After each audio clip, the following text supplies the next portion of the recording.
우리가 지난번에는 이제 7번째 그 묘들인 강함에 대해서 말씀을 나누고 있습니다.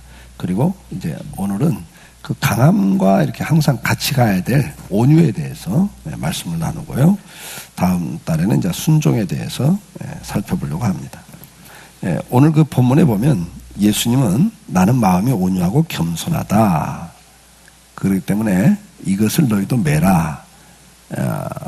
이 멍에를 매라. 이게 사실 그 온유라고 하는 것은, 겸손이라고 하는 것은 타고난 성품이 아니에요. 저나 여러분은 우리가 요즘 시편에서 보는 것처럼 악인입니다. 짬만 나면 교만해지고, 그렇죠? 짬만 나면 자기 자랑하고, 뭐 이건 어쩔 수 없는 죄인이거든요. 이것은 타고난 성품에 말하는 온유, 그 마음이 좀 부드럽고 심성이 약하고 이런 걸 온유라고 하지 않습니다. 그건 약한 거죠. 그건 약한 겁니다. 그 마음이 약해서 하고 싶은 말 못하고 싸우고 싶어도 안 싸우고 그건 온유가 아니죠. 그건 약한 거예요. 온유라고 하는 것은 약하다는 개념이 아닙니다. 절대 약하다는 개념이 아니에요. 예수님이 약한 분입니까? 아니죠. 이건 매야 되는 거예요. 원래는 그렇지 못한데 온유를 매는 겁니다. 그 멍에를 맬 때 평안이 온다. 오늘 그 본문에는 쉼을 얻는다. 그렇게 말씀을 합니다. 그러면 이제 온유라고 하는 것이 뭐냐? 우리가 이제 앞에서 그 강함에 대해서 이야기를 했습니다. 신앙생활은 영적 생활이고 우리가 원래는 그렇게 또 강하지도 못한 존재지만 하나님의 말씀을 기준으로 해서 올바른 뜻과 의지를 세워서 불의와 타협하거나 굽히지 않고 담대한 믿음과 용기를 가지고 삶을 사는 것을 강함이라. 그러니까 그 강함도 어디서 나와요? 주님을 믿고 의지하는 데서 나오는 거예요. 저와 여러분은 그렇게 강하지 않습니다. 작심삼일이라는 말이 있어요. 인간은 그래요. 그런데 하나님을 믿는 믿음 안에서 강함이 나오는 거예요. 온유도 마찬가지입니다. 이게 예수 안에서, 그리스도 안에서 오는 거예요. 하나님 안에서 오는 겁니다. 이제 그런 면에서 우리가 오늘 이 부분을 봐야 될 것입니다. 오늘 그 온유라고 하는 것에 있어서 온유라고 하는 것은 이제 그 정리를 하면 인내심을 갖고 어떤 무례함에도 다투지 않는 부드러운 성품, 이렇게 정리를 합니다. 다시 한번요. 어떤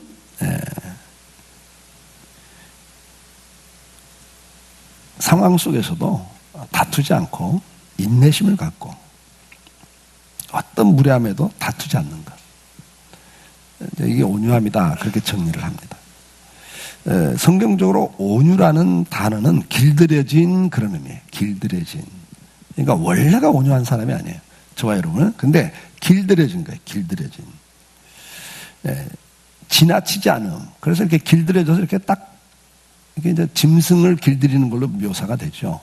그래서 이렇게 짐승이 뭐 자기 멋대로 하고 싶잖아요. 마음대로만 하잖아요. 근데 길들이지면 어떡하죠?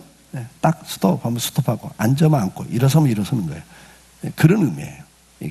그래서 지나치지 않는, 그 말은 길들여진 그런 의미입니다. 원래 이 단어가 쓸 때 짐승에게 썼던 단어예요. 근데 그게 이제 온유함이다. 그래서 이제 온유라고 하는 건 내 뜻이 아닌 항상 주인의 뜻에 이렇게 순종하는 자세. 그래서 이제 온유라고 할 때 제일 첫째 개념은 순종입니다. 순종.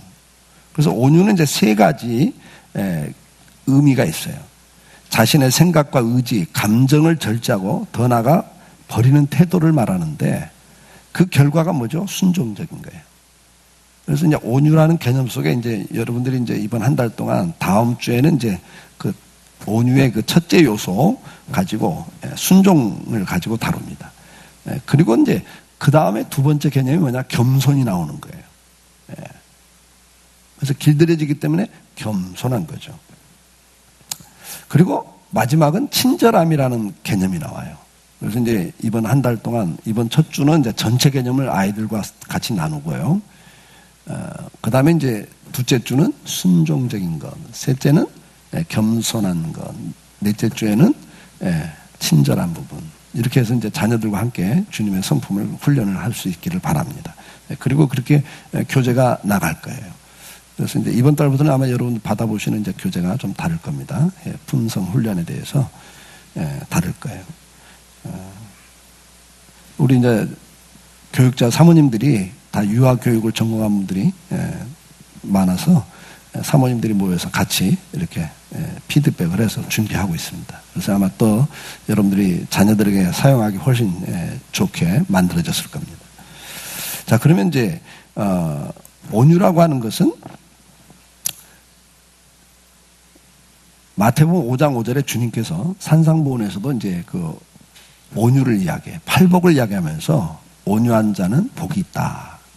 근데 그들이 땅을 차지한다. 이건 이제 그 유순한다는 단어예요. 유순하다. 이 길들여져 갖고 유순한 걸 말해요. 그 다음에 시편 25편 9절에 보면 겸손한 자를 온유한 자다 이렇게 이야기해요. 그래서 하나님이 그들을 어떻게 한다고요? 지도해 주시는데 겸손한 자를 지도해 주신다는 거예요. 교만한 자는 하나님 지도를 할 수가 없는 거예요. 하나님 말을 안 듣거든요. 자기 생각대로 한단 말이에요. 그러니까 하나님의 말씀에 지도를 받아요. 그래서 결국은 땅을 차지한다는 복이 오는 거예요. 왜냐하면 자기 생각대로 자기 멋대로 해갖고는 이 땅에서 막 한때는 잘 되지만 그것이 끝까지 못 가거든요. 그래서 우리가 보면 온유한 자가 복이 있나니 저들이 땅을 차지한다 그럴 때 이해를 못해요, 사람들은. 왜냐하면 세상적 온유라고 하는 것은 결국은 나약함이거든요. 강한 사람, 아주 막 싸우면서 수단과 방법을 가지는 사람이 성공하거든요. 그렇게 생각해요. 이제 그건 조금 이따 설명을 할게요. 그리고 디모데후서 2장 24절에 보면 주의 종은 마땅히 다투지 아니하고 모든 사람에 대하여 온유하며 그래요. 다투지 않는 걸 말해요. 친절한 거죠. 자, 그러면 이제 온유라고 하는 것은 자기를 비우고 하나님으로 채워주는 순종이 온유입니다. 그래서 온유의 제일 큰 특징은 순종하는 사람이에요. 오늘 우리가 보면 정력적으로, 육체적으로 강한 사람이 성공할 거다. 자기 의지가 강한 사람이 성공할 거라고 생각을 해요.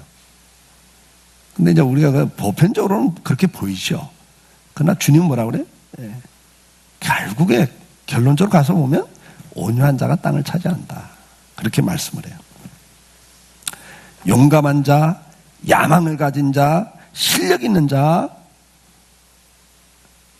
그리고 자기 의지가 강한 자가 성공한다고 사람들은 말합니다.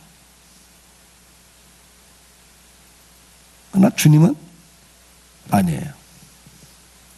여러분들 싸울 때 누가 이긴다고 그래요? 예? 여러분들 보통 싸울 때 누가 이긴다고 그래요? 목소리 큰 자가 이긴다고 그러잖아요. 끝까지 자기 주장을 관찰하는 사람이 이긴다고 그러잖아요. 근데 성경은 반대로 말해요. 온유한 자가 땅을 차지한다. 목소리 크고 수단과 방법을 가리지 않는 자가 얻을 것 같은데 아니에요. 여러분들이 제일 얻고 싶은 복 중에 하나가 땅을 차지하는 거 아닙니까? 이 땅에서 뭔가를 차지하는 거 아니에요? 오늘 이 말씀을 잘 들으시면 여러분 인생이 복됩니다. 그 왜냐하면 성경에 그 방법이 기록되어 있는 거예요. 마태복음 5장 5절에 온유한 자가 복이 있나니 그러면 땅을 기업으로 차지한다고 그럴 때 그것은 단순한 온유함이 아니란 말이에요. 어떻게 우리가 유순해졌겠어요? 다 개성이 있잖아요. 예? 그 개성을 어떤 분은 그러죠. 개 같은 성질을 개성이라고 말한다. 그러니까 우리 개성이라고 하는 것이 다 죄 가운데서 나온 거 아니에요. 자기 고집이라고요, 사실. 자기밖에 모르는 거잖아요. 그럼 우리가 어떻게 온유해 줄 수 있어요? 지렁이도 밟으면 어떻게 한다고 그래요?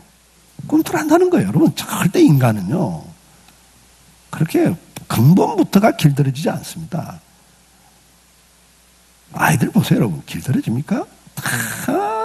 아유, 얼마나 애들이 자기가 강한데요. 그게 저와 여러분이에요. 여러분, 어떻게 그렇게 유순해지는가? 어떻게 그렇게 순종적인 사람이 되는가? 시편 18편 35절에 보면 또 주께서 주의 구원하는 방패를 내게 주시며 주의 오른손이 나를 붙들고 주의 온유함이 나를 크게 하셨나이다. 그랬어요. 시편 기자는 뭡니까? 다윗이 자기 삶을 이렇게 쭉 들여다보니까 자기가 막 앞장서고 자기 방법대로 했을 때, 왕을 통치할 때도 자기 생각을 앞세우고 자기 방법을 앞세우고 자기 정력을 앞세울 때는 다 실패했다는 거예요.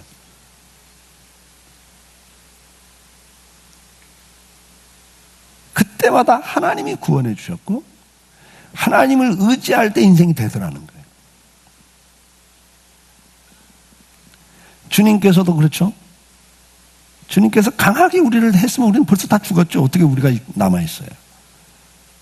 주님의 그 온유하심 때문에 오늘 우리가 살아가고 있잖아요. 무슨 이야기입니까? 우리가 시편 37장 9절 11절 보면 진실로 악을 행하는 자들은 끊어질 것이나 여호와를 소망하는 자들은 땅을 차지하리로다. 잠시 후에 악인은 없어지리 내가 그것을 자세히 살필지라도 없으리로다. 그러나 온유한 자들은 땅을 차지하며 풍성한 화평으로 즐거워하리로다.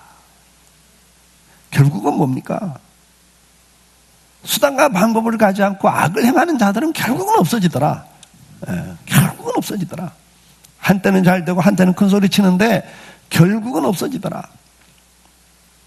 인생을 살아보니까 결국은 하나님의 지도를 받는 사람들, 하나님의 말씀을 따라가는 사람들이 결국은 땅을 차지하더라. 그 이야기예요.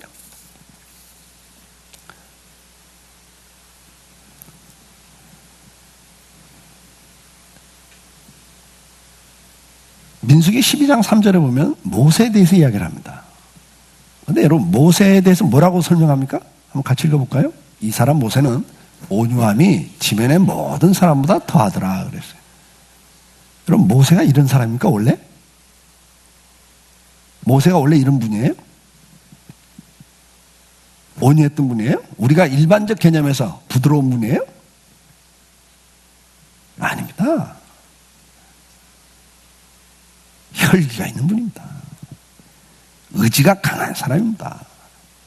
노예 계급이었는데 바로의 공주가 양아들을 삼아가지고 왕자 소리를 들었습니다. 그러나 뒤에서 수군거리는 소리를 다 듣고 자랐습니다.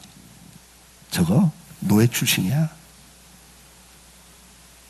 여러분, 이 청소년 때 자기 엄마가 공주인 줄 알고 궁궐에서 왕자라고 큰 소리 치고 사는데 어느 날 뒤에서 수군거리는 소리를 들리는 거예요. 저건 노예 출신이야. 저 히브리 사람이야. 그럴 때 그거 여러분 한번 생각해 보세요.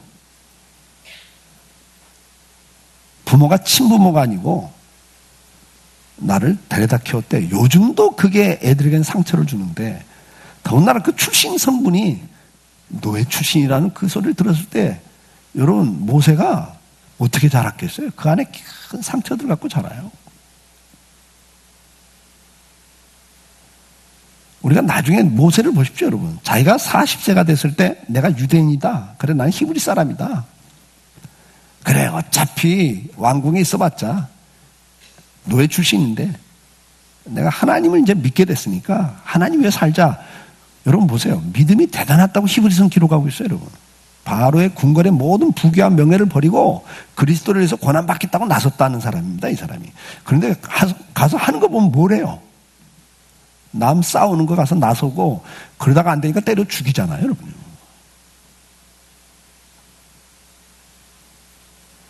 싸우는 거 말리다가 오히려 그냥 때려 죽이는 사람이 돼요. 그리고 도망치잖아요. 이 사람이 온유한 사람 아닙니다.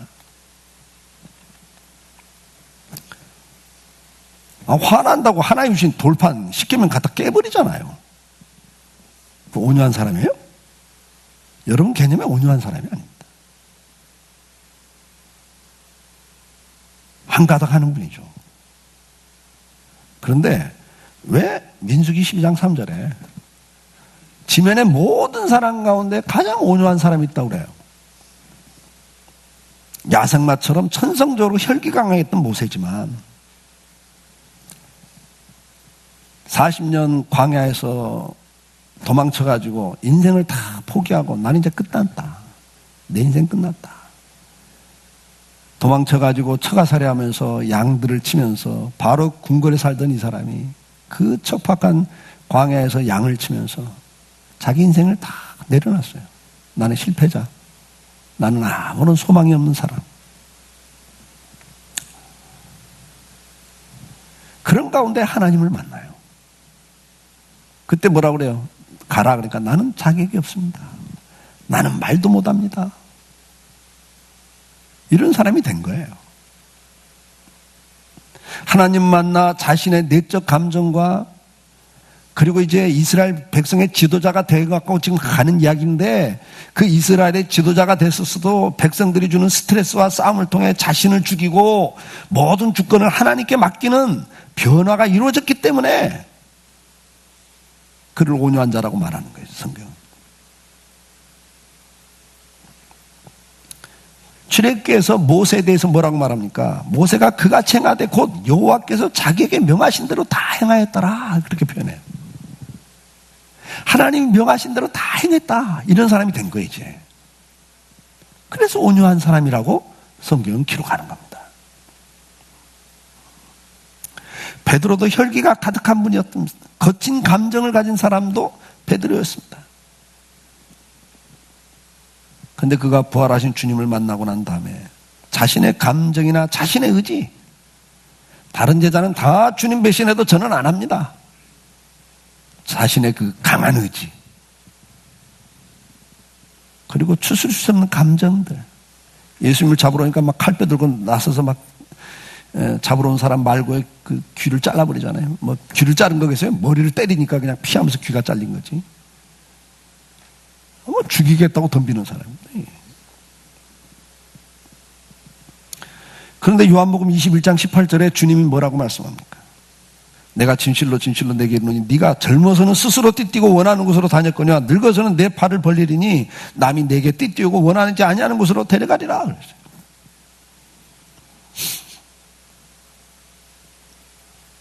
베드로도 성령 충만 받은 다음에 그렇게 바뀝니다.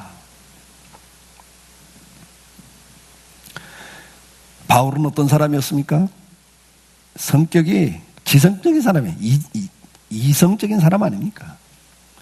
이성적으로 아주 성격이 날카로운 사람이에요. 그런데 그걸로 끝납니까? 그 이성적인 걸 관철시키기 위해서 자기 주장을 관철시키기 위해서 남 죽이는 사람입니다. 이게 자신의 소신이라면 열정을 다해서 살았던 사람입니다. 그리고 자기의 소신을 관철시키기 위해서는 스데반 집사 돌로 쳐 죽이는데 앞장선 사람이고 예수 믿는 사람 잡아 죽이는데 앞장선 사람이에요. 여러분. 무서운 사람이죠. 자기 소신을 관철시키는 데는 수단과 방법을 안 가는 사람이에요. 남 죽이든 살리든 뭐 그게 그렇게 대수냐는 거예요. 얼마나 이성적이고 강한 사람입니까? 학구파였습니다. 근데 이 사람은 학자적인 사람이 아니에요. 이성적이면서도 강한 자기 소신을 그리고 관철시킬 수 있는 추진력을 가진 사람입니다. 적극적으로 나가서 대제사장에게 예수 믿는 사람 잡아 죽이겠다는 문서를 받아가지고 앞장서 나가는 사람입니다. 뭐 보통 사람 아니죠. 여러분 생각해 보세요. 바울을 누가 교회 안으로 이렇게 안내를 합니까? 누구죠? 바나바입니다. 다메섹 도상에서 예수님 만났어요. 변화가 됐어요. 그런데도 예루살렘 교회 오니까 사도들이 안 만나 바울을. 왜? 이건 조금 전까지 예수 핍박하던 사람인데 이제 막 예수 만났다 그래갖고 변했다는데 누가 믿어요? 저거 우리 교회 안에 들어와가지고 저거 완전히 뭐 다 쑥대만 만들려고 하는 거 아니야?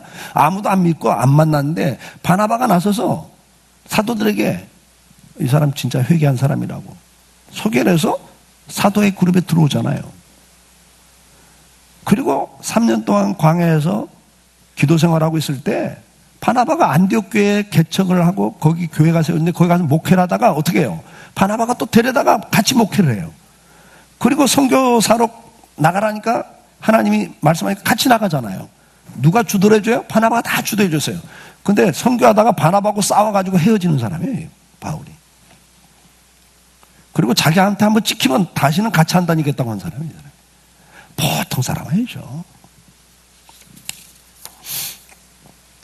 디모데전서 1장 13절에 바울이 이렇게 고백합니다. 같이 읽어볼까요? 내가 전에는 비방자요, 박해자요, 폭행자였으나 도리어 긍휼을 입은 것은 내가 믿지 아니할 때 알지 못하고 행하였습니다. 바울이 자기를 뭐라고 그래요? 폭행자였다 그랬습니다. 폭력적인 사람이었다 그랬어요. 자기가 남 목숨 같은 거 아랑곳 다니고 눈 하나 까딱하지 않고 죽일 수 있는 사람이었습니다. 여러분, 무서운 사람 아니에요?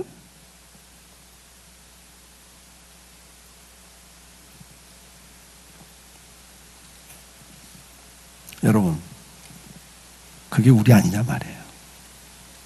우리도 다 그래요. 모세도 그랬고 베드로도 그랬고 바울도 그랬습니다. 다 나름대로 자기 성격 한 가닥씩 하는 사람입니다. 그런데 이런 사람들이 다 변했어요. 성경에서 말하는 온유는 본래 성품이 온유한 걸 가리키지 않습니다. 로이드 존스 목사는 산상보원을 강의하면서 뭐라고 온유를 설명했습니까? 자기 주제 파악을 한 사람, 자기가 죽어 마땅한 죄인이라는 걸 깨달은 사람이다. 그래서 자기 주장을 할 수도 없고, 누가 때려도 그래 난 맞아 죽을 만 그런 원래 죄인이야. 누가 나 욕해도 그래 욕어도 먹어도 싼 사람이지 내가 죄인인데. 그래서 온유해지는 거라는 거예요. 주제 파악을 한 사람이 온유해진다 그랬어요. 로이드 존스 목사는.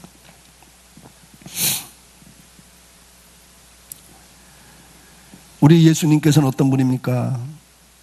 누가복음 22장 42절에 이르시되 아버지여 만일 아버지의 뜻이거든 이 잔을 내게서 옮기시옵소서. 그러나 내 원대로 마옵시고 아버지의 원대로 되기를 원하나이다 하시니 천사가 하늘로부터 예수께 나타나 힘을 다하시더라. 이게 온유함이에요. 내 뜻대로 하지 마시고 아버지의 뜻대로 되기를 원합니다. 다 자기 뜻이 있던 사람들입니다. 다 자기 고집이 있던 사람들이고 혈기가 있던 사람들이었습니다. 그러잖아요. 나 원래 성격이 이래. 그런데 어떠라고? 아니요. 다 원래 저와 여러분이 다 한 가닥씩 하는 사람이고 정말 개 같은 성격들을 다 갖고 있죠. 짖기 좋아하고 물기 좋아하고 물어뜯기 좋아하고.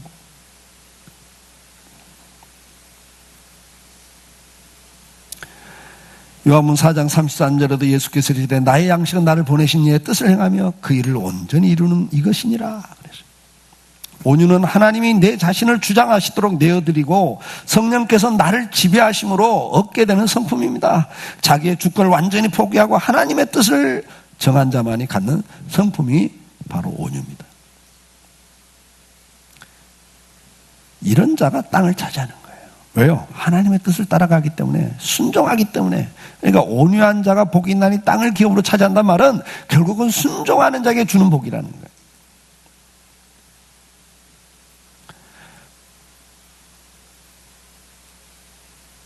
시편 112편 7절에 보면 이렇게 온유한 자가 갖게 되는 특징이 나옵니다. 흉한 소문 두려워하지 않습니다. 주님을 바라보고 주님을 믿고 의지하고 살기 시작합니다. 온유는 하나님의 주권을 인정하고 그의 뜻에 순종하는 후천적으로 길러지는 관계를 통한 성품입니다. 하나님과의 관계를 통해서. 이거 천성적인 게 아니에요. 후천적이라고요. 후천적으로 어떤 그 훈련을 통해서 삶의 과정을 통해서 하나님을 깨닫게 되고 하나님을 만나게 되고 하나님을 믿게 되는 데서 오는 후천적 관계를 통한 성품입니다. 그렇기 때문에 이 온유함은 결국은 순종적인 모습이 나옴과 동시에 겸손한 모습이 나올 수밖에 없어요. 네.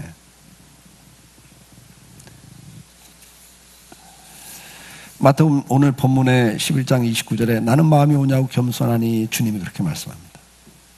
오늘 주님의 성품을 온유와 겸손으로 말씀합니다. 에베소 4장 1절 2절에 보면 그러므로 주 안에서 같이 내가 너희를 권하니 너희가 부르심을 받은 일에 합당하게 하여 모든 겸손과 온유로 하고 오래 참음으로 사랑 가운데 서로 용납하고 그럽니다. 오늘 저와 여러분에게도 뭐라고 그래요? 모든 온유와 겸손으로 하라는 거예요. 오래 참음으로 사랑 가운데 서로를 용납하면서 가라는 거예요. 그게 주님을 닮아가는 겁니다.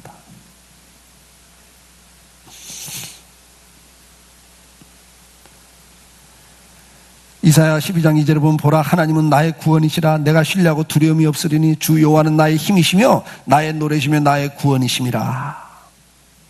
겸손해지는 겁니다. 내가 하려고 했던 사람들, 내 방법으로 하려고 했던 사람들이 이제는 뭐라고 그래요? 하나님이 나의 구원자십니다. 하나님이 나의 힘이십니다. 그래요. 내 힘과 내 능력, 내 실력 갖고 살겠다고 열심히 뛰던 사람들이 어느 날 바뀌어요. 내 힘, 내 실력, 내 능력 한계가 있습니다. 주님. 그걸 해봤더니 그렇게 살아봤더니 주변에 다 관계만 깨지고 상처만 남습니다. 자기 실력, 자기 능력 갖고 살겠다는데 그게 얼마나 교만해요. 주변에 누가 사람이 붙어 있습니까? 자기 잘났다고 큰 소리 치는데. 시편 56편 4절에 내가 하나님을 의지하고 그 말씀을 찬송할지라 내가 하나님을 의지하였은즉 두려워하지 아니 혈육을 가진 사람이 내게 어찌하리까. 이제 하나님을 의지하는 사람이 됩니다. 자신의 약함과 죄성을 인정하고 완전하신 하나님을 존중하며 그 말씀에 경청하는 낮은 마음인 겸손은 온유한 자만이 갖는 성품입니다.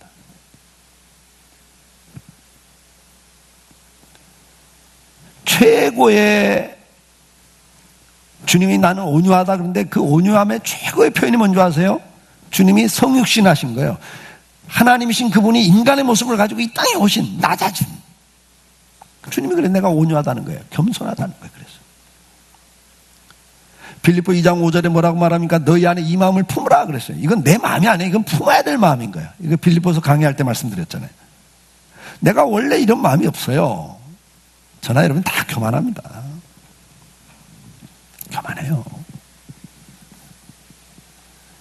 저도 이제 가끔 이제 무슨 다른 교회 뭐 입당 예배다 뭐 이런 데 이제 와서 순서를 맡아 주십시오. 근데요, 얼마나 제가 교만하냐면요. 순서를 맡아주세요. 아, 그래요. 날짜, 며칠 날 시간 있으신죠? 그러니까 이제 스케줄을 확인하는데, 확인하면서 물어요.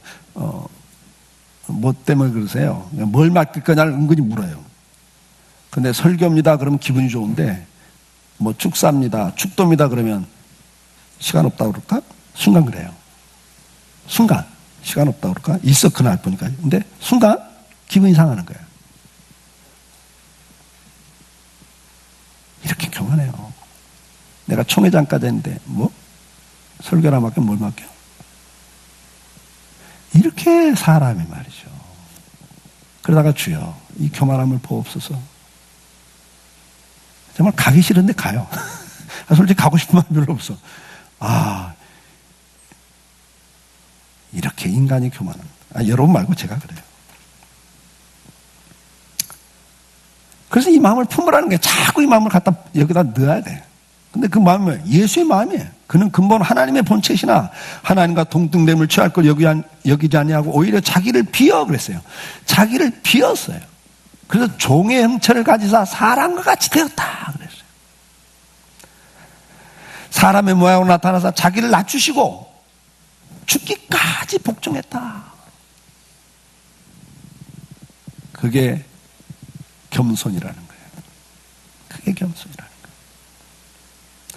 겸손은 결코 비굴함이 아닙니다. 하나님을 인정하고 그 하나님으로 내 안에 채우고 그 하나님을 높일 때 나오는 성품이 겸손인 겁니다.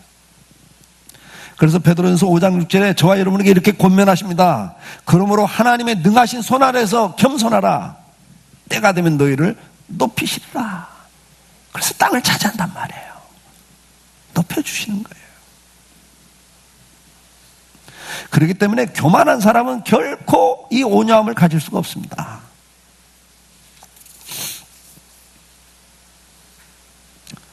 마지막으로 온유는 자기를 절제하며 다투지 않는 친절입니다.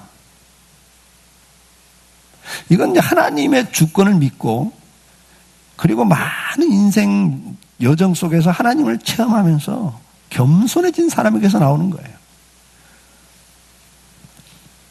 온유는 하나님과 사람과의 관계를 좋게 만드는 요소입니다. 그래서 온유는 상대가 자신에게 어떤 행동을 취할 때 반응하는 태도라는 점에서 상대적 특성인 거예요. 품성인 거예요. 하나님께서는 그 주권을 인정하는 의지와 신뢰 태도로 하나님께 갖는 태도를 가져야 되고, 사람에게는 항상 선의를 갖고 관용과 사랑으로 대하는 자세가 온유입니다. 그래서 온유라고 하는 것은 어떤 상황에도 다투지 않는 친절한 태도를 말합니다. 디모데후서 2장 24절에 주의 종은 마땅히 다투지 아니하고 모든 사람에 대하여 온유하며 그러세요. 다투지 않는 겁니다, 여러분. 관용을 이야기해요. 그걸 관용이라 그래.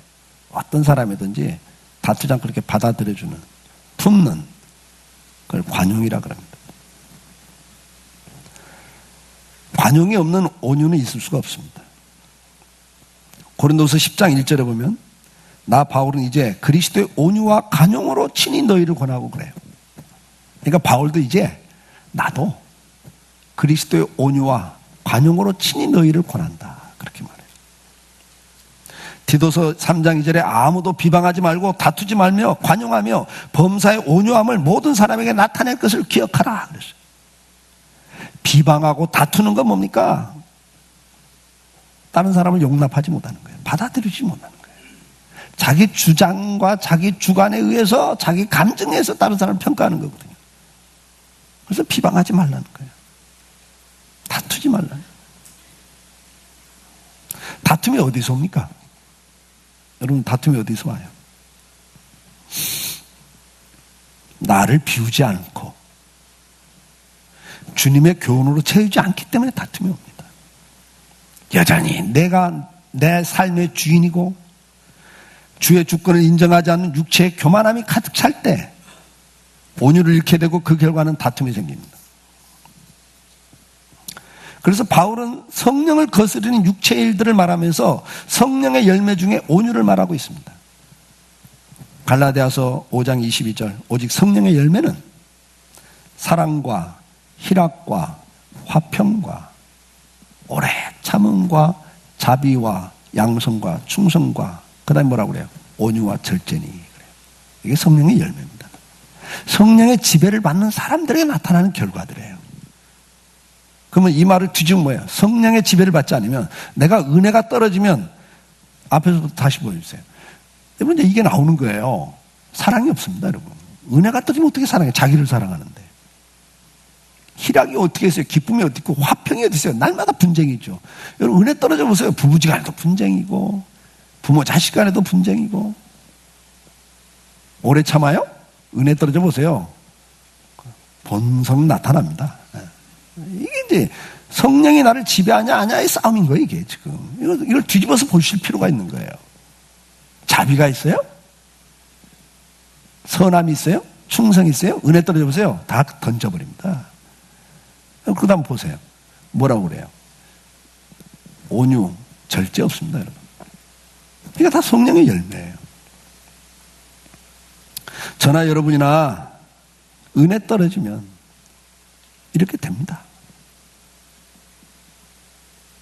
그런데 그 결과가 뭡니까?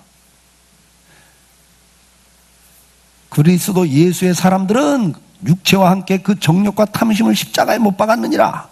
만일 우리가 성령으로 살면 또한 성령으로 행할지니 헛된 영광을 구하여 서로 노엽게 하거나 서로 투기하지 말지니라.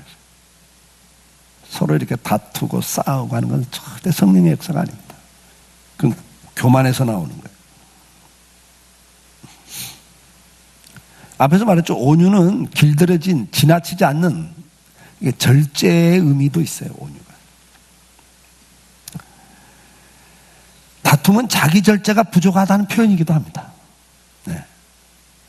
교만에서도 나오지만 자기 절제가, 교만하면 자기 절제도 안 돼요. 이해하고, 공감하고, 용서하고, 그럴 때 온유가 나오는 거예요. 관계가 개선되죠.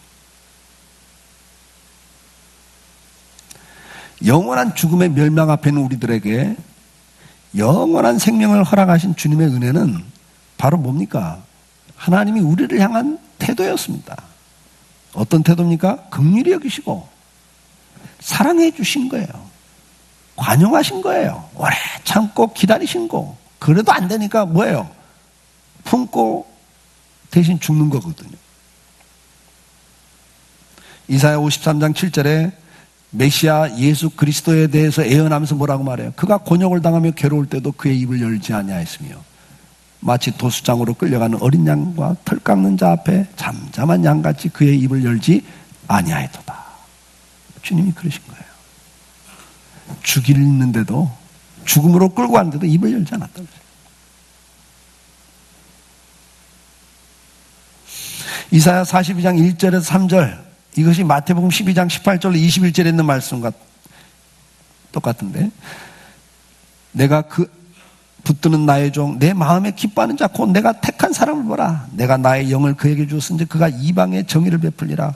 그는 외치지 아니하며 목소리를 높이지 아니하며 그 소리를 거리에 들리지 않게 하며 상한 갈대를 꺾지 아니하며 꺼져가는 등불을 끄지 아니하고 진실로 정의를 시행할 것입니다. 주님의 모습을 뭐라고 말합니까? 목소리를 높이지 않는다. 큰 소리 치지 않는다 이거예요.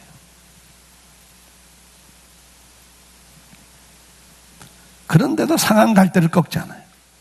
이미 상해 있는 갈대인데도 그거마저 꺾지 않는 분이에요.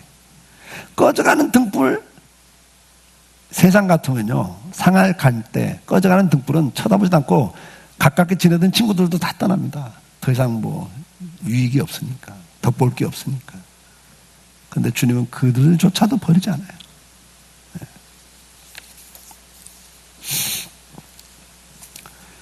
우리가 성경에 보면 대표적인 사람 중에 하나를 이삭으로 보죠. 그랄 사람과 싸울 때 우물을 팠는데 와서 뺐죠. 기득권을 주장하면서 자기들 땅이라고. 그냥 주고 가잖아요. 또 파니까 또 와서 시비를 걸고 뺏어가. 또 주고 가요. 근데 그때 시비를 거는 건 뭐냐면 원어상 뭐라고 그러세요? 죽이려고 그랬다 그러세요. 죽이려고.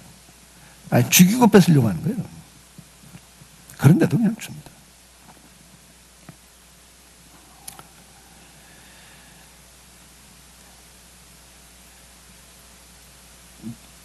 민수기 12장 1절에 3절에 보면 모세가 구스 여자를 취했다. 그럴 때 미리암과 아론이 와서 비방을 하거든요. 공격을 합니다. 근데 모세가 그때 취한 태도는 뭡니까? 그거 갖고 따지지 않습니다. 막 그거 갖고 설전을 벌이지 않습니다.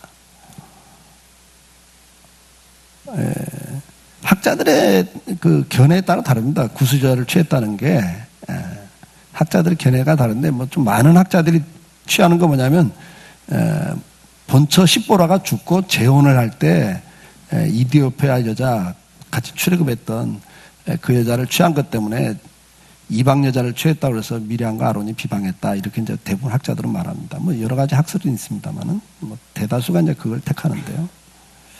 모세 재혼 문제를 놓고 이스라엘 여자가 아닌 이방 여자를 취한 거 가지고 비판을 했죠. 근데 모세가 그냥 겸손히 무릎을 꿇어요. 온유하다 그래요. 다투지 않는 거예요. 그런 거 가지고. 그러면 이제 온유한 자에게 그래서 모세도 보면 하나님이 나서서 이제 하신다고. 하나님 나서서 이제 정리를 하시죠. 하나님이 나설기 전에 자기가 먼저 정리하지 않습니다. 하나님이 나서서 정리하기를 기다리죠. 근데 온유한 자에게 주는 축복을 뭐라고 말합니까? 땅을 차지한다. 영육의 축복이 있다. 삶의 만족이 있다는 대표적인 말씀들을 합니다. 시편 22편 26절 겸손한 자는 먹고 배부를 것이며 여호와를 찾는 자는 그를 찬송할 것이라. 너는 마음에 영원히 살리라. 배부를 거다 그렇게 말합니다. 이사야 29장 19절 겸손한 자에게 여호와로 말미암아 기쁨이 더하겠고 사람 중 가난한 자가 이스라엘 거룩한 이로 말미암아 즐거워하리니 그래요. 기쁨이 더할 거다. 시편 25편 9절은 뭐라고 그러죠? 온유한 자를 정의로 지도하시며 온유한 자에게 그 도를 가르치시리로다. 하나님이 지도해 주시고 가르쳐 주신다. 요즘 세상 말로 백그라운드가 돼주시겠다. 줄이 돼주겠다. 그 말이잖아요. 줄 잡으려고 그 난리인데, 로비까지 하고 뭐, 난리 아닙니까? 근데, 하나님이 지도해 주시겠다. 시편 76편 8절 9절. 주께서 하늘에서 판결을 선포하시매 땅이 두려워 잠잠하였나니 곧 하나님이 땅의 모든 온유한 자를 구원하시고 심판하러 일어나실 때이로다. 온유한 자를 하나님이 구원해 주신다. 그렇게 말합니다. 여러분, 하나님의 약속이 뭡니까? 온유한 자가 땅을 차지합니다. 그들의 마음에 평안이 있다 그랬습니다. 기쁨이 있다 그랬습니다. 싸워서 이긴 자가 기쁨이 없어요, 여러분. 다투지 않고 그냥 품는 자가 기쁨이 있습니다. 옛날 어른들 말이 있어. 때린 사람은 편히 못 자도 맞은 사람은 편히 잔다고. 그렇게 이기려고 하지 마세요, 여러분. 이겨서 뭐 좋을 거 있어요. 기분만 좋은데 그게 편치 않습니다. 그리고 주변에 사람 없습니다, 그러면. 다 보면 보이잖아요. 아, 저 사람이 충분히 싸워서 이길 수 있는 실력이 있는데도 져준다. 그리고 오히려 존경하죠. 아, 저 사람이 큰 사람이다. 그래죠. 세상에서도. 바보다 그러지 않습니다, 여러분. 오늘 성경은 우리에게 가르치고 있습니다. 온유한 자가 되라. 주님이 온유하다. 내가 온유하고 겸손하다. 내게 배워라. 그러면 너희 마음이 쉼을 얻을 거다. 온유한 자가 평안합니다. 온유한 자가 땅을 차지하고 복도 받고 마음도 편해요. 그리고 하나님이 그 길을 지도해 주시고 구원까지 해주신다고 약속을 하고 있습니다. 이번 한 달 온유한 자가 되려고 우리 한번 또 훈련해 봅시다. 훈련이니까 이것도 훈련입니다. 근데 그 온유가 뭐라고 그랬어요? 온유는 어떤 상황에서도 인내하고 다투지 않는 부드러운 성품인데 우유부단함이 아닙니다. 많은 역경과 시련의 과정을 통해서 삶의 주권자이신 하나님을 인정하게 되고 그분의 뜻에 순종하게 될 때 나오는 성품이 온유다. 그래서 온유는 하나님의 주권을 믿고 그분에게 순종하는 성품이 온유다. 자기를 비우고 하나님으로 채울 줄 아는, 그러면서 결국은 뭡니까? 자기를 감추고 하나님과 이웃을 드러내는 태도가 온유입니다. 그걸 겸손이라 그래요. 그러니까 온유한 자는 결국은 하나님을 만나는 거예요. 성령의 충만한 은혜를 받는 거예요. 그래서 자기를 나타내지 않고 하나님을 드러내고 다른 사람을 드러내줄 줄 아는, 그래서 겸손입니다. 근데 그 반대가 뭐예요? 하나님도 다른 사람도 없고 자기만 드러내. 교만이죠. 말할 때마다 은근히 자기 자랑하고 자기 잘난 척하고 항상 보면 앞장서서 막 다른 사람이 좀 이렇게 앞장서서 해주고 박수 쳐주면 좋은데 항상 자기가 앞장서고 자기가 박수 받으려고 그러고, 그런 복이 없습니다, 여러분. 하나님 기뻐하지 않아요. 온유는 뭐라고 그랬어요? 다투지 않는 겁니다. 상대를 공감하고 관용하는 사랑입니다. 그래서 온유하면 다툼이 없습니다. 경쟁도, 시기와 미움도, 질투도, 욕망도 이제 주님 안에서 잠재워지고, 그래서 결국은 뭐예요? 하나님 앞에서나 사람 앞에서 배려하고 섬기는 거죠. 그게 온유입니다. 그걸 우리는 다른 말로 친절이라 그렇게도 표현할 수 있어요. 여러분 이번 한 주 또 사시면서 이 온유를 우리가 마음에 간직하고, 그래서 결국은 순종하고 겸손함을 배우고 친절, 다른 사람을 배려하는 거죠. 관용하면서 배려하는 겁니다. 이걸 좀 더 우리가 그 마음을 품으라 그랬어요. 원래가 그런 마음이 있는 사람이 아니니까 그걸 자꾸 이렇게 의도적으로 품으셔서 온유함으로 말미암아 땅을 차지하시는, 마음의 평안을 얻는, 기쁨을 얻는 그런 축복의 삶을 살 수 있기를 주의 이름으로 축원합니다. 우리 잠깐 기도하겠습니다.